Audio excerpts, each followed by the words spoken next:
Brad Daum, and I'm here to review Smackdown from this week. As for why this is an audio recording, it's because I just don't have the right lighting at the moment to set up a good shot. So I'm just going to do an audio version of this and have the logo displayed on the video uh, as I go over Smackdown. Let's jump right into it. So first, the show opens with John Cena coming out and cutting a pretty good promo on his match with Shinsuke the last week, putting over Shinsuke really strong, which I liked. And then Baron Corbin comes out and pretty much tells John Cena to stop talking about Shinsuke Nakamura and start talking about him because he's Mr. Money in the Bank.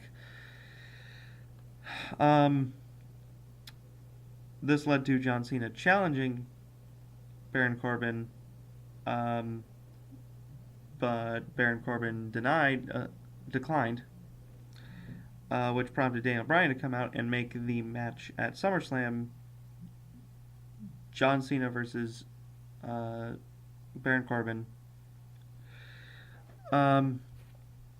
which should be interesting because a lot of people are assuming that Baron Corbin is going to be cashing in his Money in the Bank contract at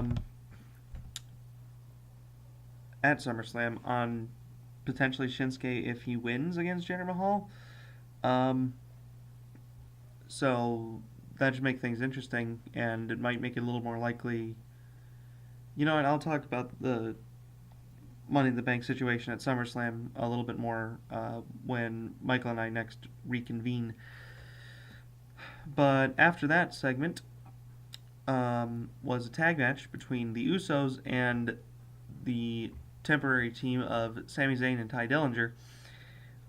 You could pretty much guess where this was going because Sami Zayn and Ty Dillinger are both from Canada, and they're on a team together. And this week's episode of SmackDown was in Toronto. You can pretty much assume that they're not going to win, which is what happened.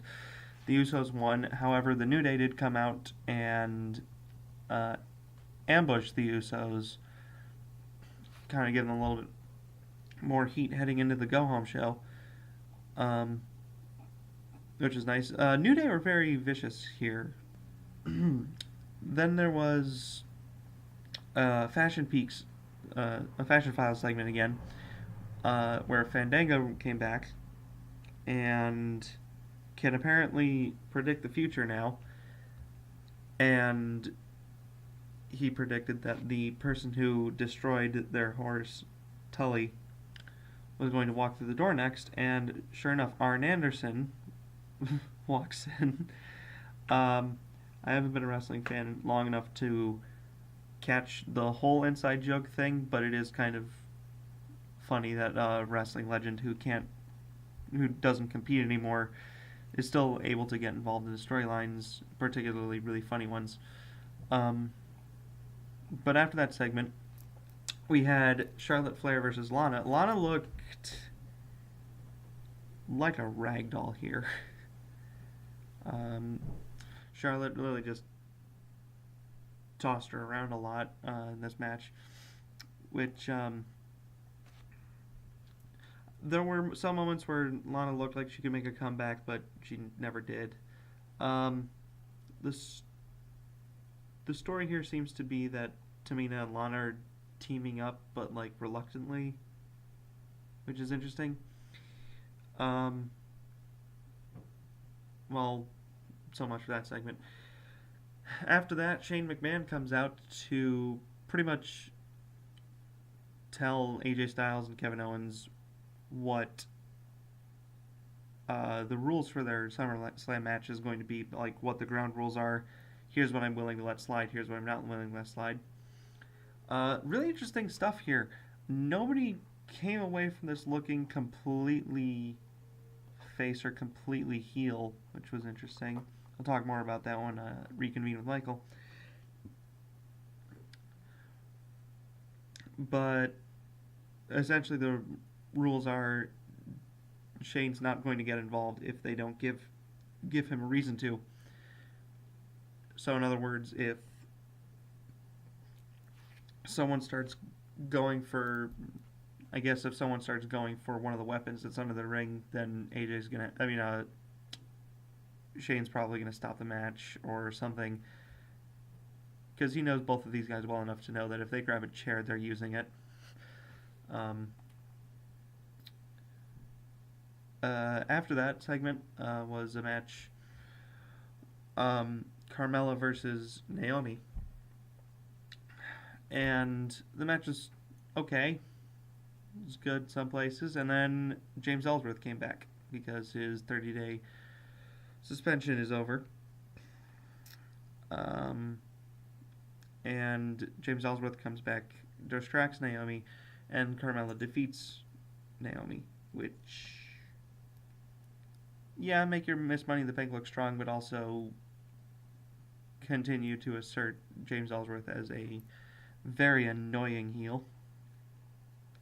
Oddly enough, on WWE's website, there's a poll that asks, "Are you happy that James Ellsworth is back on SmackDown Live?"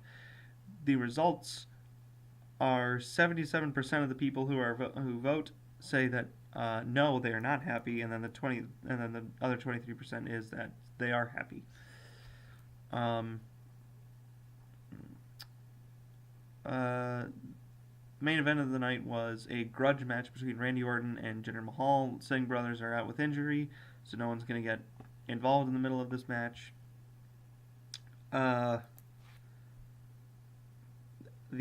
match was fine.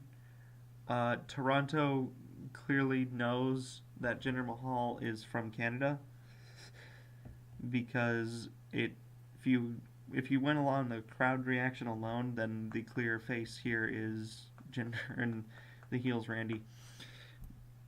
But the match ended as kind of a blow off match, and Randy finally defeated Jinder Mahal after Jinder eluding him for so many months now. As Randy Orton was heading back to the locker room, Rusev comes out to attack Randy. Yeah. There was also an interview segment between Shinsuke Nakamura and Renee Young.